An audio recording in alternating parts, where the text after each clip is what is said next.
días. Vamos a ver si arrancamos el segundo cuatrimestre.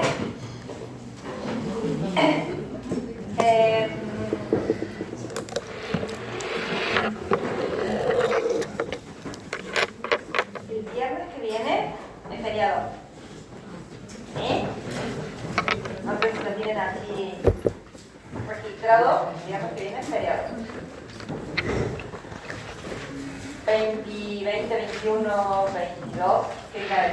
22, tendríamos el último teórico de esta unidad y a la semana siguiente tienen el parcial acá, ¿está bien? Sí. Bien. Entonces,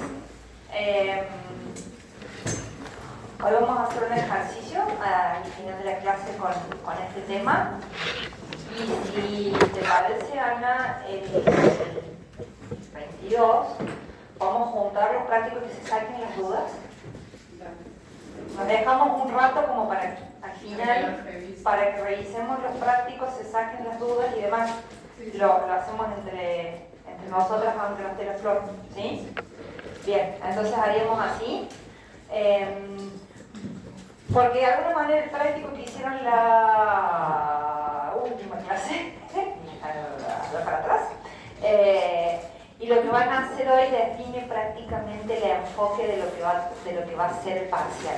¿Sí? Entonces, yo me llevo lo que hagan hoy, lo traigo la otra semana a corregir y se sacan las dudas y las preguntas y demás. En función... No sé si se acuerdan que era sobre arquitectura paradigmática. No sé si se acuerdan. ¿Sí? Bueno, o la definición del paradigma, creo que decía, ¿no? ¿Cuáles son los ejemplos que habían definido el paradigma? El mismo texto, bueno, lo que sí pueden ir haciendo es volver a leer a Sarah Williams todas las veces que lo necesiten, hasta que lo entiendan, porque los conceptos parten de ahí. Entonces, y ahí largo. Sarah Williams, cuando termina de definir lo que ella considera esa arquitectura paradigmática, se hace una pregunta prácticamente y dice, ¿y qué pasa? O ¿a dónde encajan esa frase que yo le saqué del texto? Algunas figuras individuales geniales. Algunos arquitectos que se pueden inscribir en esa categoría de figuras individuales geniales, que en algunos casos actuaron también definiendo el paradigma, pero en muchos casos salieron de ese canon o de esa regla que de alguna manera definía el estilo internacional, que fue lo que vimos en la última clase. Entonces, con esa idea de las figuras individuales geniales, está ordenada la clase de hoy, para ver aquellos que, en definitiva, el texto terminará llamando anómalos, ¿sí? Aquella arquitectura que no es paradigmática, que es la anómala, y que en un primer momento, antes de ponerle ese rótulo de anómalo, la llama así, figuras individuales geniales en el mismo texto. Entonces, Wright siempre fue, voy a empezar por una frase que está por acá abajo, porque hay tres conceptos que vamos a ver acá. Lo dice Kostov, que es un autor de un libro de arquitectura, de historia de la arquitectura moderna. Y fíjense esta frase. Y luego estaba Wright. Él siempre había estado algo incómodo con la línea europea de la arquitectura moderna, ¿no? Y luego estaba Wright, o sea, ¿y a dónde lo ponemos a Wright, no? Porque de alguna manera él, en las series de las casas de la pradera, fue definitorio de alguna manera de ese estilo internacional, pero Wright rápidamente se siente incómodo o deja. Y Wright se pelea con la comunidad de Oak en Chicago. Y empieza sus otras exploraciones por otros lados y demás. Entonces, esa frase, ¿no? Y luego está Wright, ¿a dónde lo ponemos? Bien. Este tiempo, entre finales de los 20 y mediados de los 30, casi finales de los 30, Wright es un tipo que ya tiene 60 años. Ya está como en las curvas más altas de su carrera, una persona muy madura en sus exploraciones y demás, contra tal vez un Le Corbusier que en esta época tenía 40 años. ¿Sí? Wright le lleva casi 20 años a Le Corbusier. Entonces, Wright era un tipo que en algunos casos ya se considera como en el declive de la carrera, pero Wright siempre tiene la capacidad de reinventarse hasta el final de sus días, que eso es lo particular. Él va a definir o va a acuñar un concepto que se llama, que denominamos así, usonia. Y dice allí, término acuñado por Wright para denotar una cultura igualitaria. Con ello buscaba no solo el individualismo fundamental, sino también una forma nueva, esa es la palabra, dispersa, esa palabra me interesa que se quede, dispersa, de civilización, como la que recientemente había hecho posible la propiedad masiva de los automóviles. Entonces, mientras Le Corbusier se obsesiona con el auto como máquina, y como mecanismo, y como prototipo, y como la posibilidad de producir en serie un montón de cosas, Wright se obsesiona de otra manera con el automóvil en el sentido de la libertad, de que era un vehículo, a partir principalmente de la producción en serie, era accesible a mucha gente y que permitía la movilidad individual. Eso fue lo que permitió el automóvil, ¿no? No tener que subirnos todos a un tren, no tener que subirnos todos a un colectivo, ir cada uno al horario que quiere, a donde quiere. Esa libertad es la que lo obsesiona a Wright. Entonces, bajo el término usonia es esto, ¿no? Es una cultura igualitaria para él, casi un pensamiento utópico, pero va a desarrollar, voy a volver varias veces a esta, porque no vamos a abordar todo esto juntos.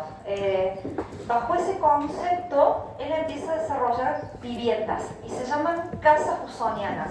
Como estuvo la serie de la Casa de la Pradera, la serie de las casas de los bloques textiles, en este caso empieza a desarrollar este concepto de las casas usonianas.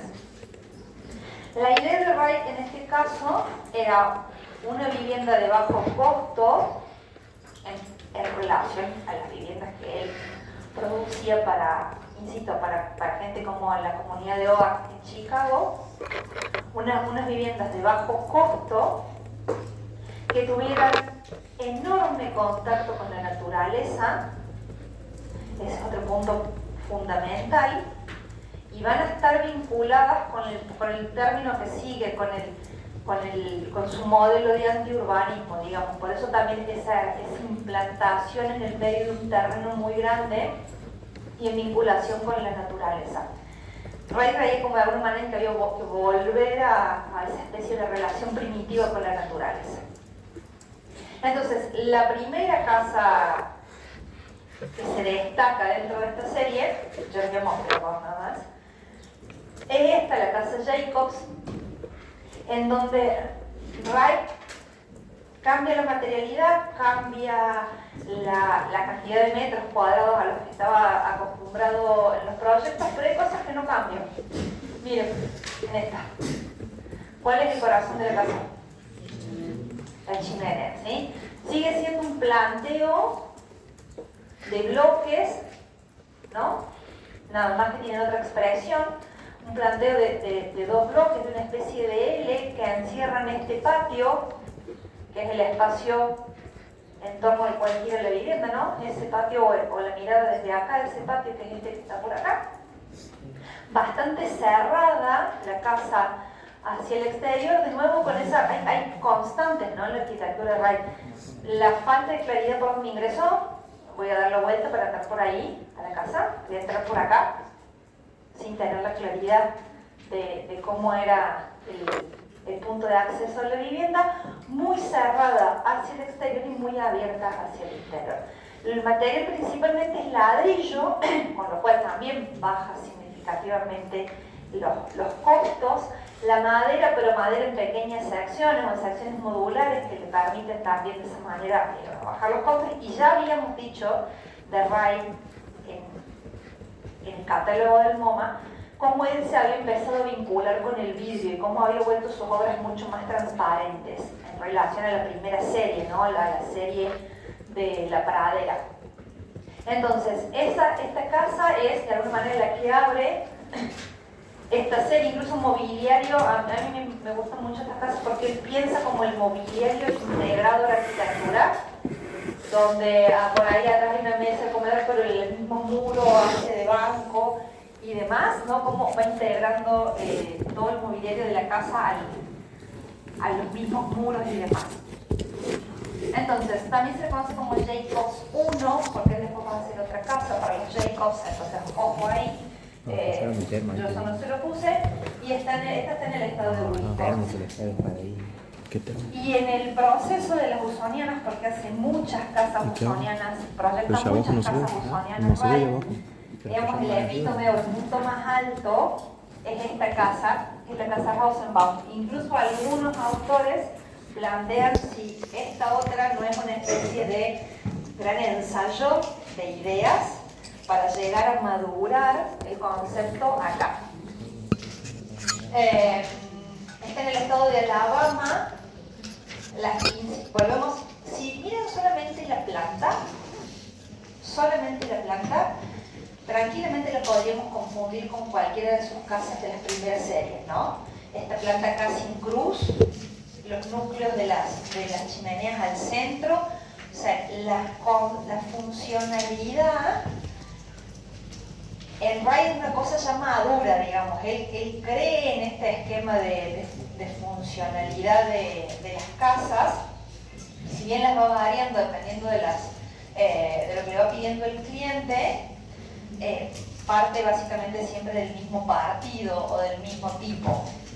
En este caso, fíjense que es mucho más audaz, fíjense cómo va a trabajar con aleros, o sea, va a retomar aquella cuestión de los aleros, pero ya con otro lenguaje. El elemento es el mismo, es el alero, pero se acuerdan que los otros aleros tenían más que ver con esa cultura japonesa, con bajos, con tejados y demás, y en este caso ya son losas de hormigón armado muy finitas, donde se ve cómo él ha ido incorporando también los nuevos materiales y las nuevas tecnologías.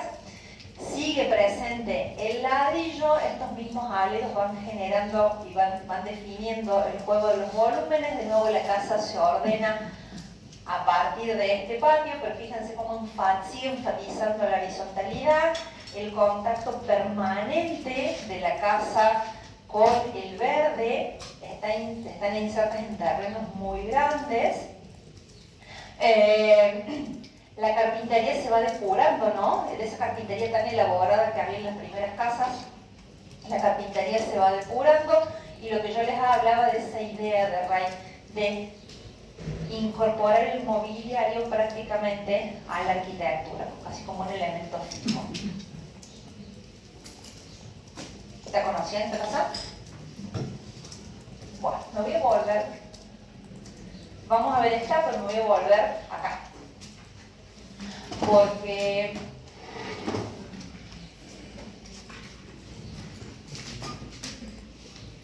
dentro de la elaboración teórica del pensamiento de Wright, él define esta idea de la Broadway City.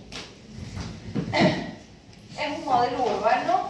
Sí, es un modelo urbano, pero de alguna manera representa el antiurbanismo. Qué complicado que estoy diciendo, ¿no? Es un modelo urbano, pero que representa todas sus ideas, más que sobre el antiurbanismo, sobre la no ciudad. Lo que Wright no quiere de alguna manera es la ciudad con el modelo compacto, con el modelo denso, que está proponiendo la modernidad de alguna manera en estos años.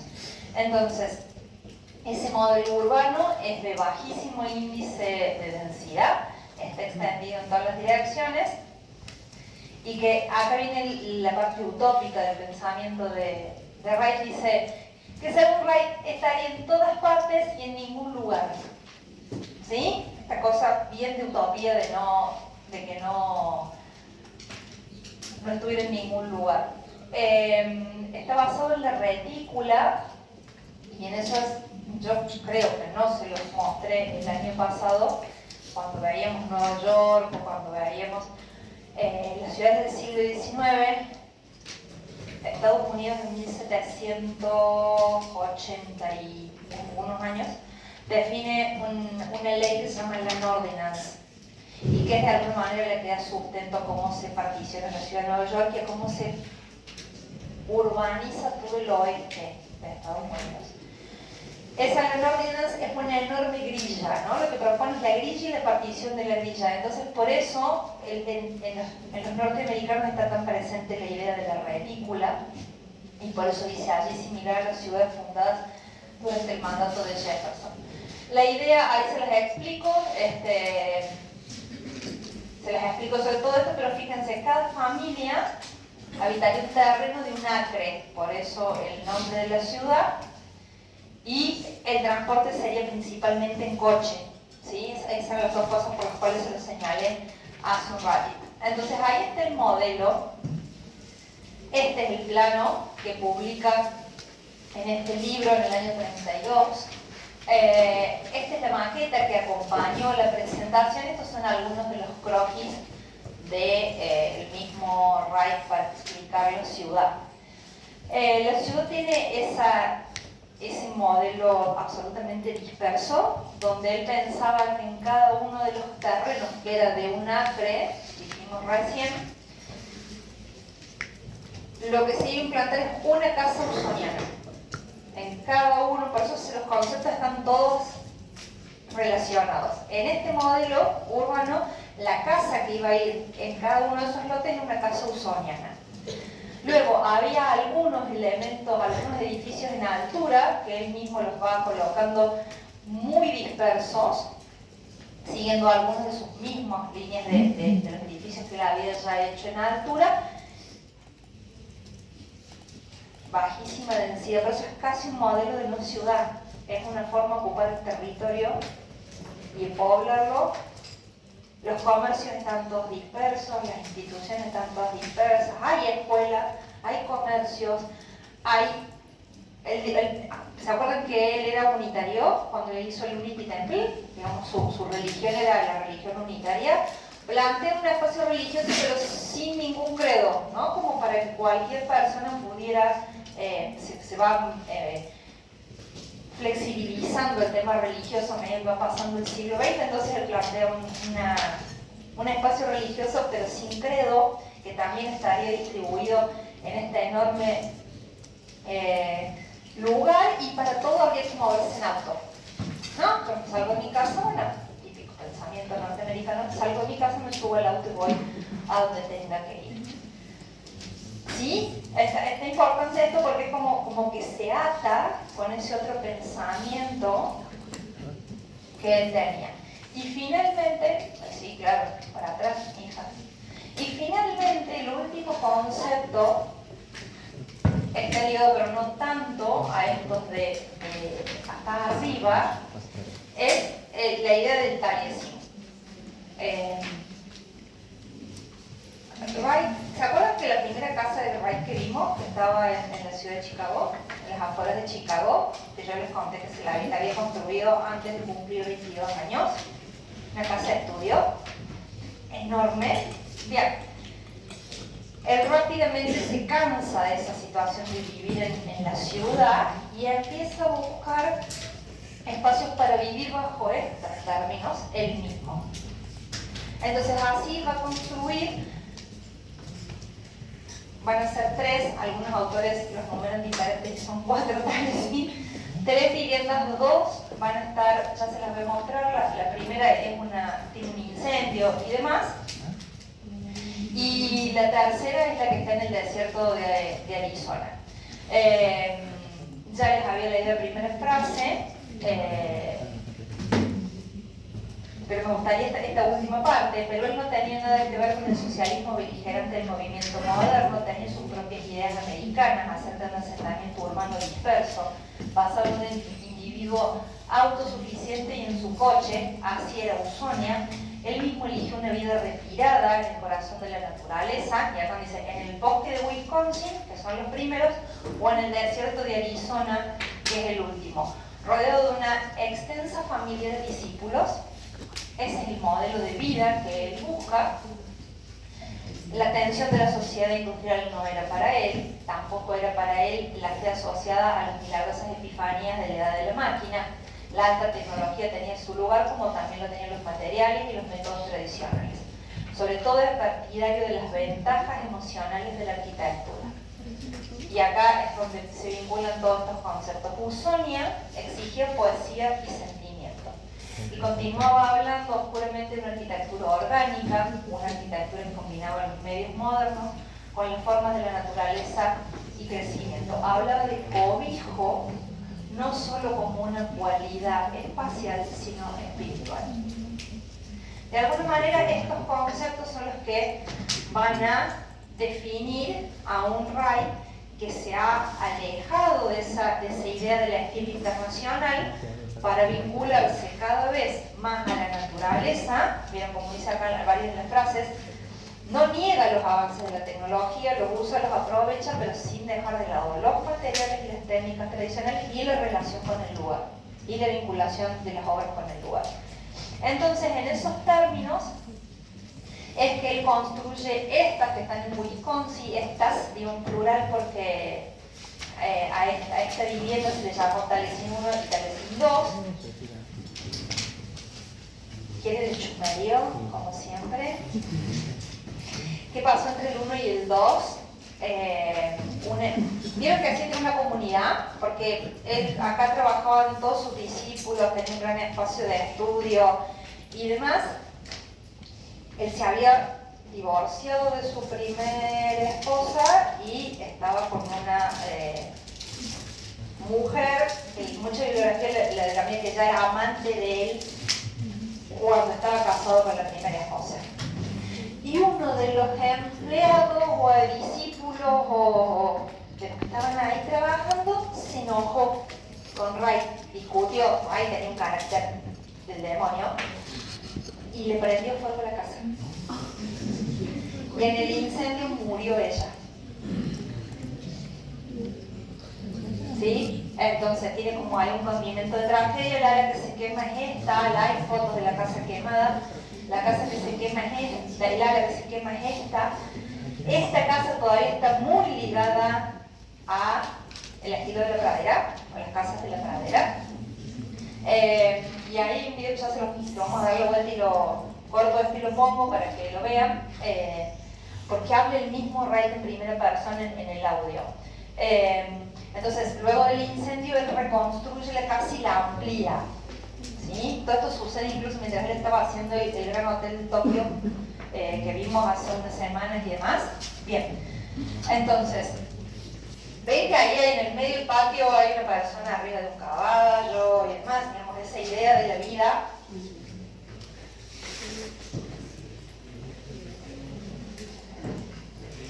¿Cómo me gusta esto?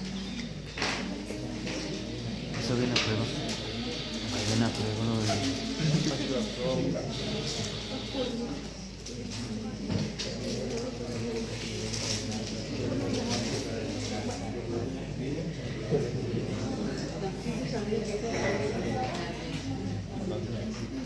¿Quién quemó la casa de él?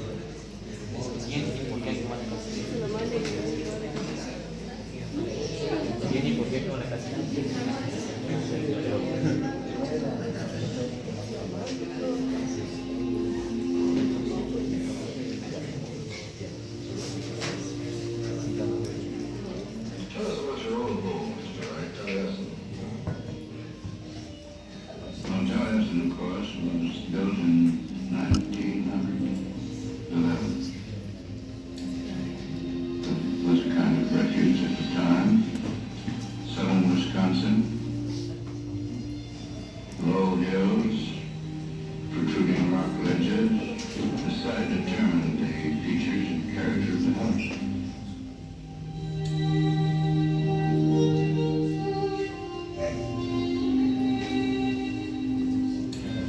Is an instance of going back to the soil and really developing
independence to the center line of our freedom, architecture that belonged where you see it standing, and was a grace to the landscape instead of a disgrace.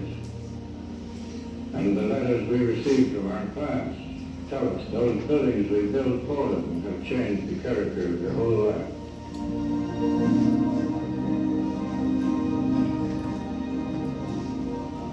What do you consider as your most satisfactory achievement? The next one, of course, the next building I built. Oh, over there, what is that? I don't know, I'm not sure, but whatever it is, that will be it.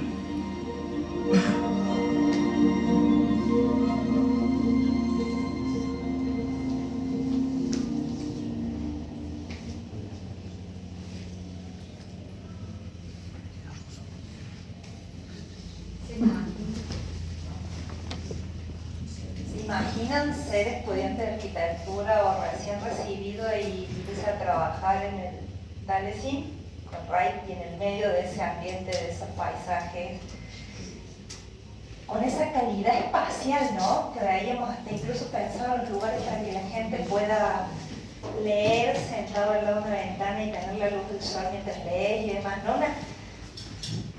Wright, después de un tiempo después de esto, tiene serios problemas financieros, vende esto, después la propiedad es recuperada por la Fundación Dalecín, que es parte de la fundación que recoge toda la obra de Wright, todos los planos y demás,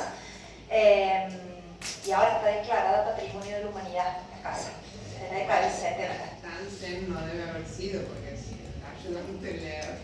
No, él no era zen para nada, tenía un carácter, ya te dije, se peleó con medio mundo. Dicen que era muy cascarrabia, así como muy enojón todo el día. Bien, entonces, después de que se recupera un poco económicamente,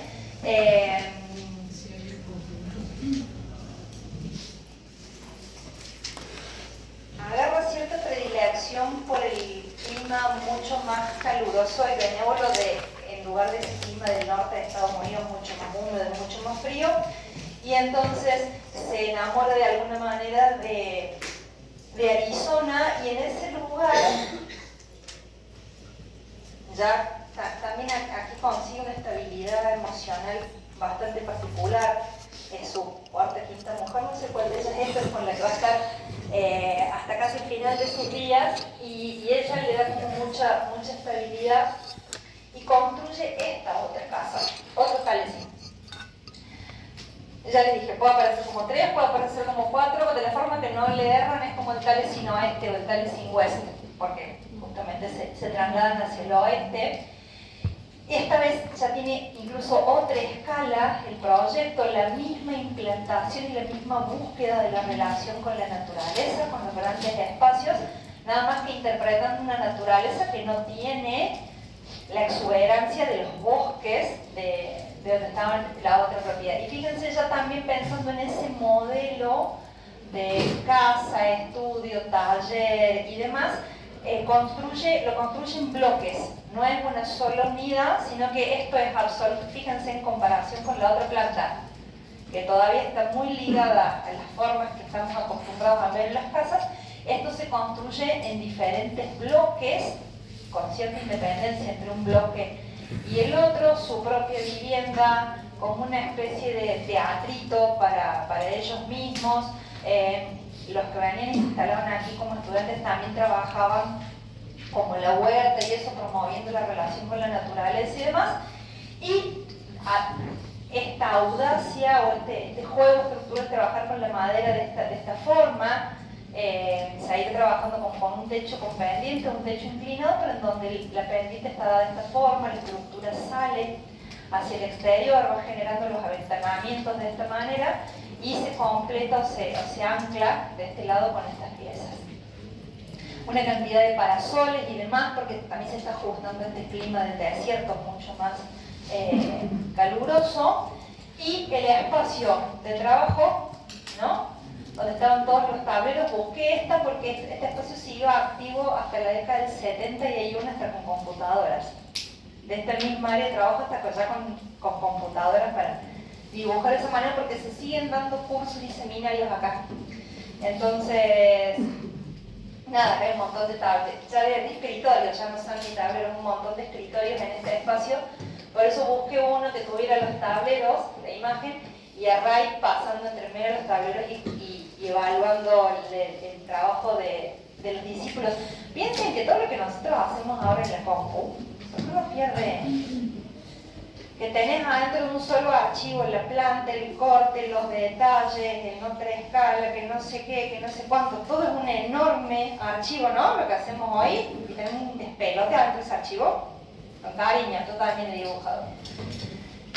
Esta gente, cada cosa era un plano, era una hoja de papel.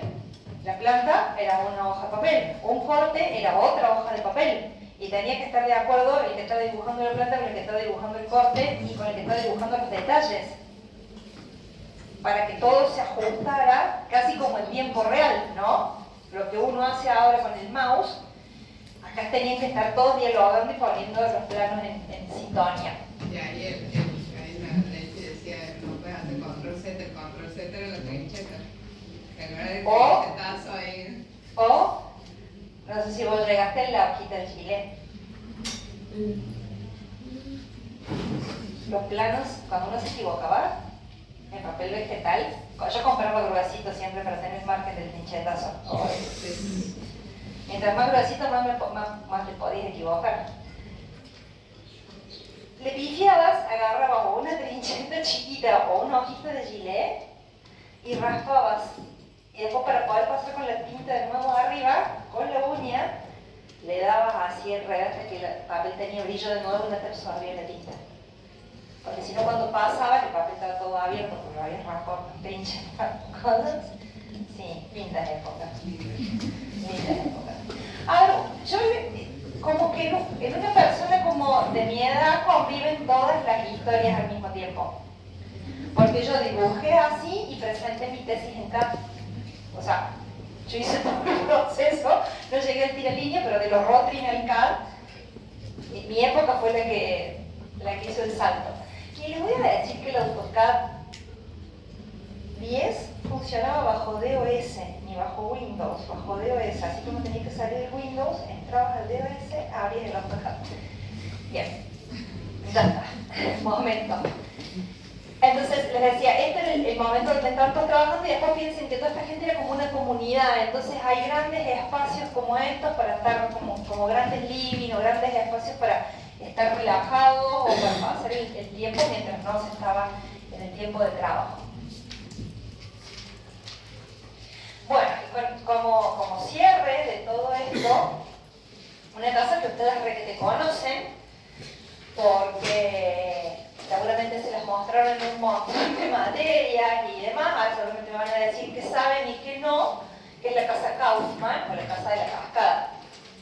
Pero yo, como siempre, les vengo con chismes que ustedes no conocen y para que entiendan el porqué de la casa y para que entiendan, ven toda esta evolución que lo que les fui mostrando, las casas usonianas, la relación con la naturaleza, las casas, las propias tales y cómo él entendía el vínculo con la naturaleza, me parece que explica mucho más por qué fue capaz de hacer la casa de la cascada como la hizo.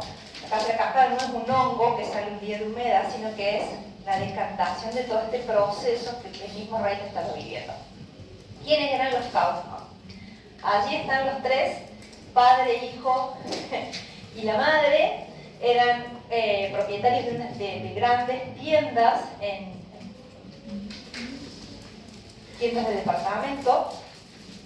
Ese era el negocio de la familia Kaufman. Y el hijo de los Kaufman estudiaba arquitectura. Entonces va a ser el hijo quien le caliente la cabeza al padre para que lo contrate a Wright para hacer este proyecto. O sea, ya mirándolo el hijo a Wright le dice.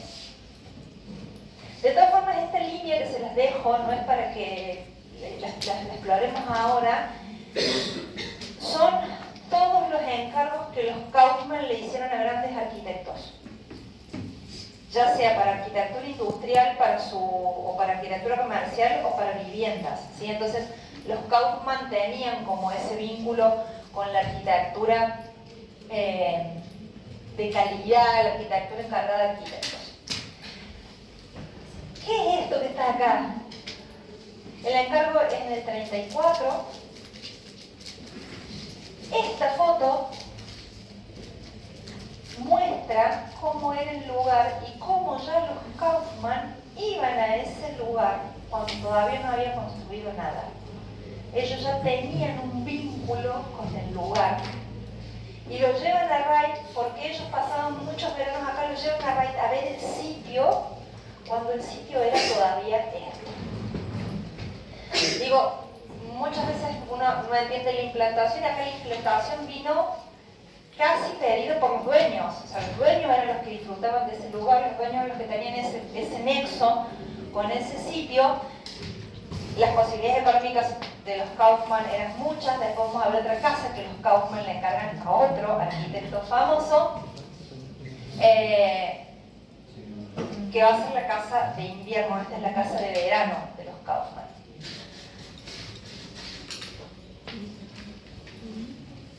Y acá está, la que ustedes ya conocen. ¿La vieron ya? ¿En qué materia se les mostraron? ¿En cuántas materias se les mostraron? ¿Ah? ¡Hablen! No me hagan así con la cabecita nada más como está el auto. ¿En qué materia la vieron? Para que yo sepa cuántos miles de años hace que no lo ven a la casa. ¿En introducción? ¿Qué se saben de la casa? ¿O la vieron así como le dijeron, miren qué linda casa y siguieron de largo? Sí, así. Miren qué linda casa y siguieron de largo. Bueno, entonces, lo primero que va a pasar, ahí está la cascada, ¿no? Esa cascada que veíamos en la imagen de recién tiene que ver con esa cascada, y lo que va a hacer Wright en esta casa es la primera decisión que toma es ese emplazamiento que le pide la familia.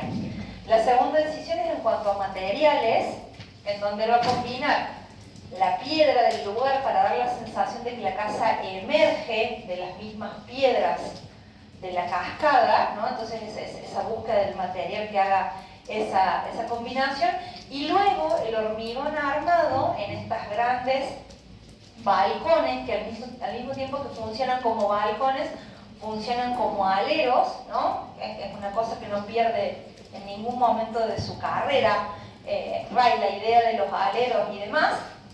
Entonces, la casa es una casa pensada como una casa de vacaciones o de fin de semana. Entonces, no es una casa para la vida cotidiana, por eso piensa en grandes espacios sociales donde uno puede estar charlando y en una reunión con amigos y demás. Entonces la casa está como priorizando estos ambientes. Las relaciones con la naturaleza es absoluta, incluso planteando algunos espacios, fíjense, con los techos vidriados y demás. Los planos vidriados han cambiado absolutamente con respecto a las primeras obras de Wright, son cada vez más transparentes, aunque en este caso va a seguir utilizando las carpinterías de madera para seguir manteniendo ese vínculo de la obra con el lugar. Y fíjense, bueno, ¿se imaginan ahí? Nos ponemos tomando mate, digo, para hacer un poco argentino la cosa, escuchando el ruido del agua en la cascada, escuchando el sonido de los árboles, mirando y viendo la naturaleza. Sí, un poco esa era la sensación que buscaba, de integración total. Y después fíjense que hasta el piso parece de piedra, rugosa y demás. Y él está buscando que la experiencia sea absoluta con la naturaleza. Y desde este espacio, que es este que está acá, que está pegado al estar, miren cómo se puede bajar y llegar hasta el agua para quedarse allí, no sé, y disfrutar de esa experiencia también. ¿Sí? ¿Es mucho más compleja de lo que ustedes creían la casa? Bien. Después, por supuesto, tiene dormitorios, tiene una cantidad de cosas, pero digamos, esos espacios, los espacios sociales son los que están priorizados, y la búsqueda permanente de estos espacios con esa experiencia de la naturaleza.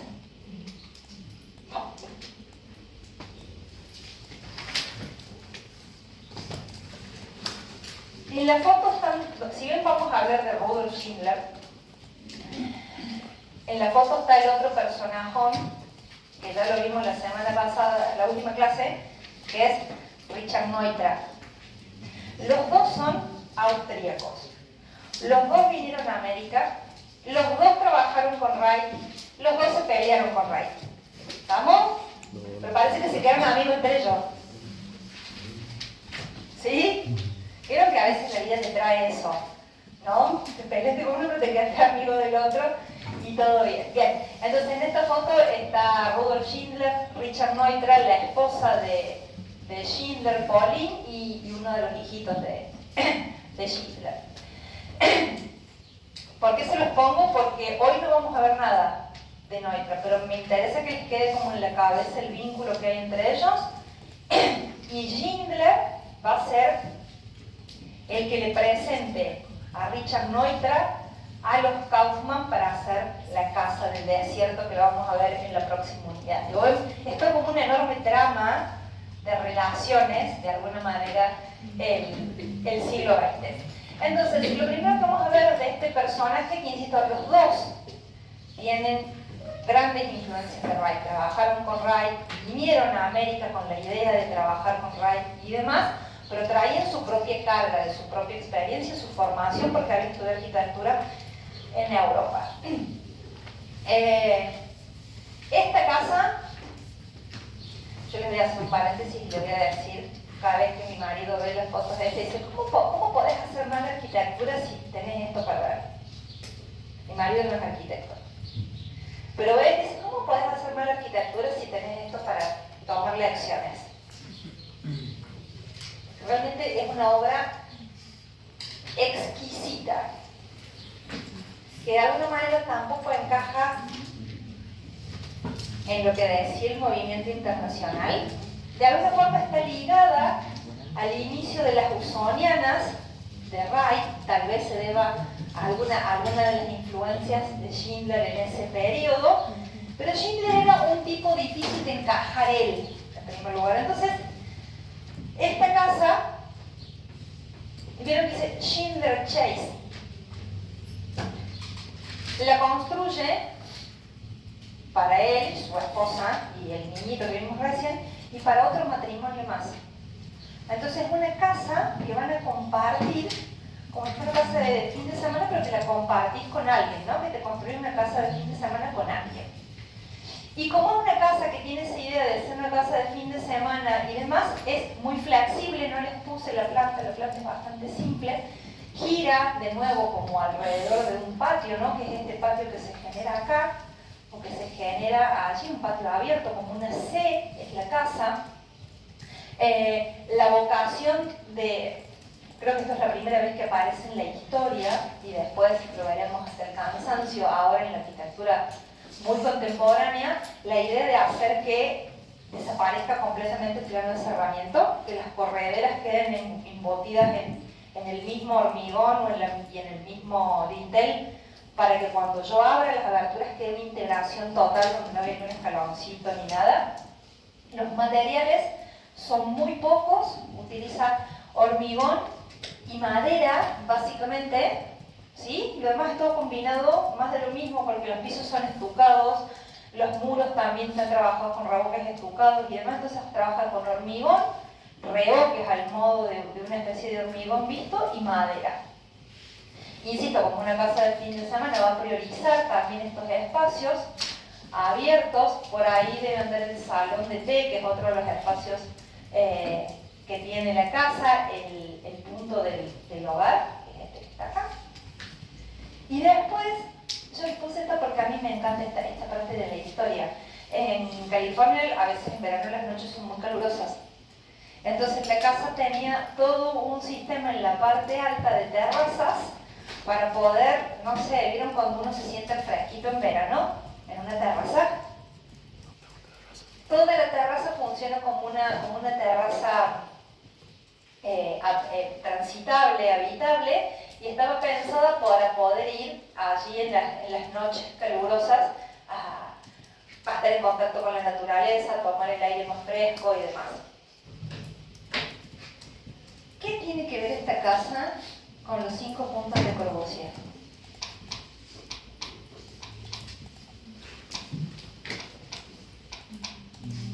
No sé, me lo van a contestar en práctico. ¿No? Bien. ¿Se acuerdan de de la imagen con la casa con la que terminamos la última clase, que era que de alguna manera el texto de Kenneth Frampton decía que era la síntesis de esa casa del estilo internacional. ¿Se la acuerdan? Bueno, la casa del médico, una especie de gurú de la salud, que se llamaba Lovell de apellido. Era la casa Lovell. Y está en una colina, en California, pero está en una colina. Unos años antes, y la hizo Richard Neutra. Unos años antes, el mismo doctor Lovell le había encargado a Schindler una casa en la playa. ¿Sí? Y del mismo modo que había sido súper específico en el encargo para la otra casa, acá le había dicho, la casa está como muy cerca de la playa, muy cerca de la playa, de la casa prácticamente no hay más construcciones hacia la playa. Este médico que era tan ocupado del tema de la salud, de la divulgación de los temas de salud y demás, también tenía mucha actividad deportista, ¿sí? O sea, practicaba un montón de deportes diferentes. Entonces, una de las cosas que le encarga cuando le pide la casa es que tuviera lugar para las tablas de surf. ¿Sí? Así arrancamos el encargo. Como lo tiene que leer la caja, le dijo, la casa tiene que tener lugar para las tablas de surf. Entonces, Schindler le da ciertamente bastante vuelta al proyecto y termina haciendo una reelaboración de lo que es una casa sobre palafito. ¿Se ubican? Una casa sobre palafitos, sobre palitos para que el agua pase por debajo. ¿Tienen la imagen? ¿Sí? Bien. Porque en la parte que está, cuando hay marejado, cuando hay mucho viento, el agua llega a la casa. Entonces, lo que va a proponer Schindler es, en una estructura de hormigón armado, estas especies de grandes columnas que funcionan en el modo de los palafitos, le levantan la casa. La levanta bastante. A lo mejor excesivamente. Este núcleo, el núcleo del medio, es el núcleo donde está el comedor, donde están las áreas sociales. Y toda la parte de arriba, escuchen lo que le pide, una galería para dormir.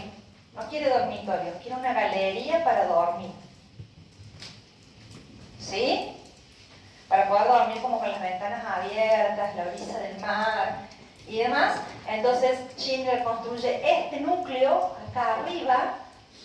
¿Ven cómo aparte se va alivianando la arquitectura? Construye este núcleo, después tiene a partir de estas vigas algunas particiones y demás, pero eso se podría abrir completamente y entrar a la brisa del mar. ¿Ustedes me podrán decir esto es una ventana corrida? Sí, me lo podrán decir. Ahora, el sentido que tiene es absolutamente distinto que la idea que podría tener la arquitectura europea. Y como la idea es disfrutar de esta casa y ver el mar allá atrás permanentemente, genera todos estos planos vidriados y toda esta relación de la casa con el paisaje y con la naturaleza. Así funciona, ¿ven? Esta tiene doble altura, que es el espacio este, donde están las cocinas y la sala de estar, y este bloque que parece volar completamente en este corte, pero que está apoyado en esas columnas por ahí, está apoyado en el punto del medio, funciona como los dormitorios. ¿Ven que Sarah Williams tiene razón cuando dice, ¿qué hacemos con estas figuras individuales? ¿A dónde las catalogamos? ¿O cómo, qué rótulo les ponemos?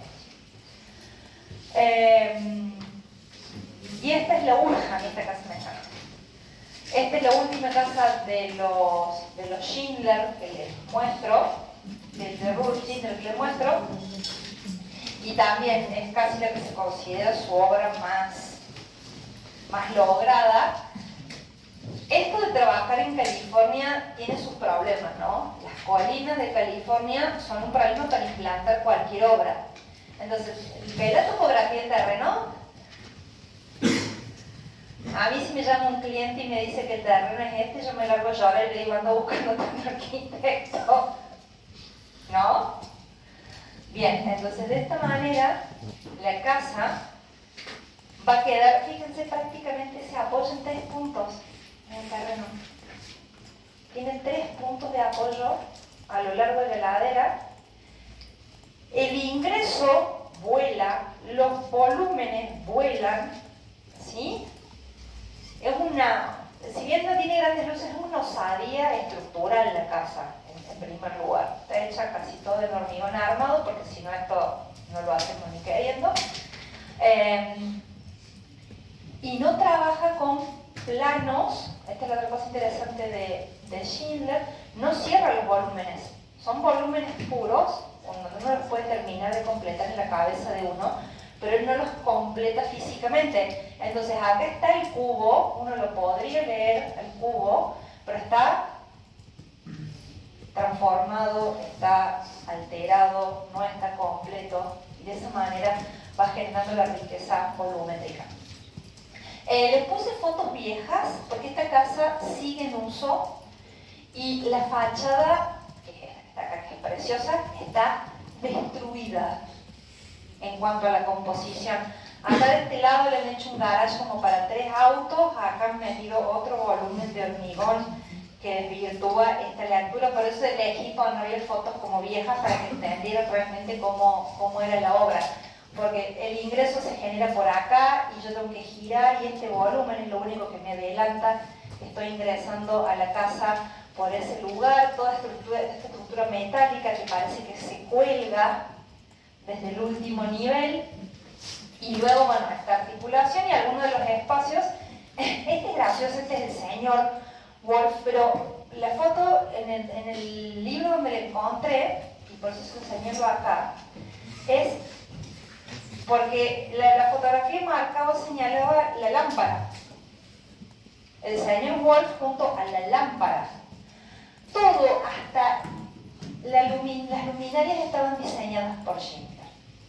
Digo, por eso fíjense cómo la casa tiene como una coherencia con los artefactos y demás que están pensados en función de eso, y las dobles alturas que se van generando. Por allá está la señora Wolf sentada en el stand de su casa y demás. ¿Sí? Bien.